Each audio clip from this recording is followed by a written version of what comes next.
Salamat. Balik ulit ha. Ay, ikaw, anong gusto mo? Chicken feet na lang, 3 kilo. Okay, 3 kilo. Gusto mo sila lang may tindahan. Di man lang makashare ng customer. Dapat sa mga yan, kinakarne. Eh kayo kasi, para kayong lagi may regla.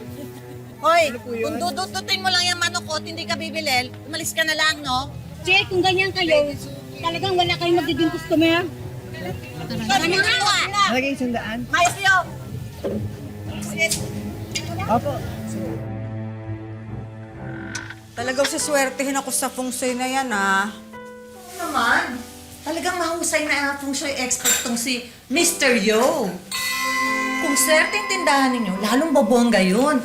Ako nga, di ba, nalulugi yung tindahan ko nung una. Pero sinuwerte ako nung nagpa-funsoy ako sa kanya.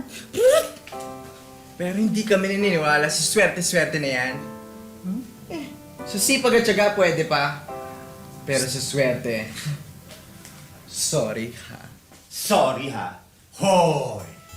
Pagpasok ko pa lang sa bahay ninyo, ramdam na ramdam ko na ang kamalasan. Mga elemento nagbabanggaan at naglalabas ng negatibong enerhiya.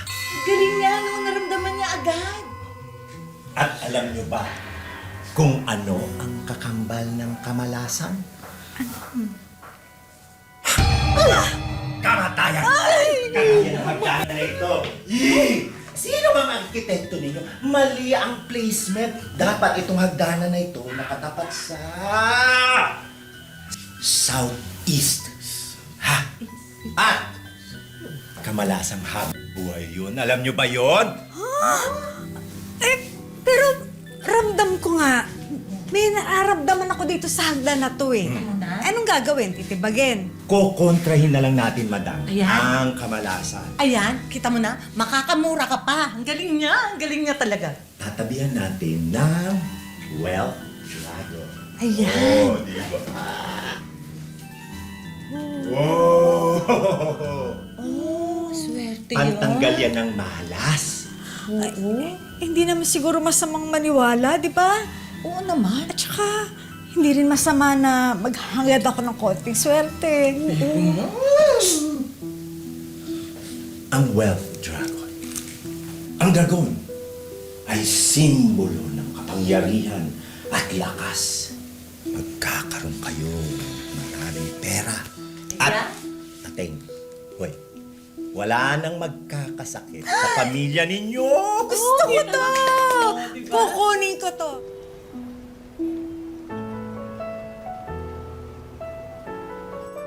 Uy, ako naman, sa kilo ni Tirante yun. Kanina pa ako nandito. Sa kilo. Kasi siya, Mamsi. Sige po. O, di ba? Lakas ng benta. Dahil sa punsoy. Alam mo, tama nga, no? Lumakas ang magkano benta daw? natin dahil sa kanilang mga lucky charm. Wala, Mamsi. Sana nga magtuloy-tuloy na eh. Dito meron din, oh. Yan.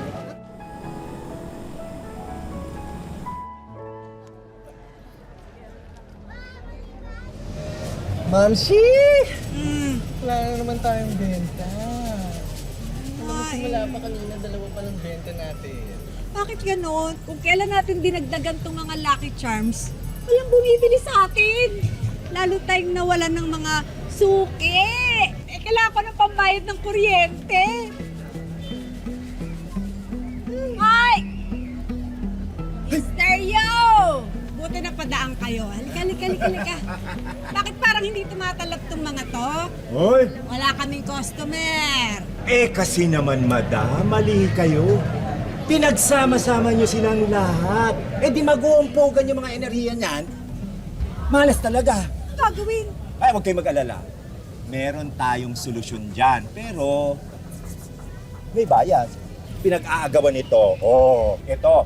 Hindi lang magtatanggal ng malas. Yung maling ginawa nyo, tatanggalin niya rin at mag-a-attract kayo ng mga customers. Oh, Magkano yan? 2,000. 2,000? Oo. Bakit ganon? Ginawa naman natin ang dapat gawin. Binili yung mga dapat bilhin. Pero mas dumalang ang dating ng pera ngayon kaysa dati. Talaga? Iba talaga ang puto ko dyan. Simula nung dumating yung misteryo na yan sa buhay natin, parang bumigat yung pangkabuhayan natin eh. Pansin mo? Asan na nga pala yun? Meron pa siya sa akin utang na lucky charm na money tree. Oh, eh dapat kahapon yung dinala. Hala! Ay, baka nagtatago na yun. Oh, wag naman! Marami na ako nilabas na pera, tsaka may mga items Hoy! Di pa kayo nagbibigay ng upan niyo sa bahay ah! Dati hindi naman kayo ganyan ah! Naubos na ata yung pera niyo sa punsoy! Nagbabakasakali lang sa swerte. Hayaan mo na, bukas na bukas din. Kapag gumanda ang kita, dadali ko yung bagay. Naku, alam niyo ba? May balibalita. Yung misteryo na yan, marami nang nabudol. Huwag kayong maniwala doon. Mahina lang talagang kita sa palengke sa sobrang mahal ng bilihin. Alis na ako ah! Magbayad kayo ah! Oo. Ay! Ay da! Ah, totoo ba yung sinabi niya? Scammer yung misteryo na yan? Malay ko, no? Hindi ko na talaga kilala yun eh. Hindi kilala. Oo, nagpa-feng shui lang din ako. Ayan, oh. Ka. Feeling ko may tinatapos. Nung una, naniwala ako kasi bumabalik naman sa akin yung swerte. Tapos, nung pangalawa, eto na, hindi ko nakalain na na hindi na siya umubra yung ano nila, yung mga pangako nila sa akin. Liwanag 30,000 to ha. Pero dapat mas malaki sa akin. Kaya, ayan, 10,000 sa'yo. Uy, siguro, kailangan umalis ka muna kasi baka nakakaamoy na sila eh. Hindi nila dapat malaman na magkasabwat tayo. Madam, dagdagan mo naman to. Ang hirap kumbinsihin ng mag-inang yun, lalo na yung Randy, pal. Ay! Scammer ka talaga! Huh? Ka! Ako, Teresa, kasi naman bobo ka eh. Hindi ka naman talaga malas. Kinulang ka lang talaga sa talino. Ah, ganon! Magsama kayo ng puso! Ay! Ay! Hoy! Ako, napag-utusan lang. Siya yung manloloko.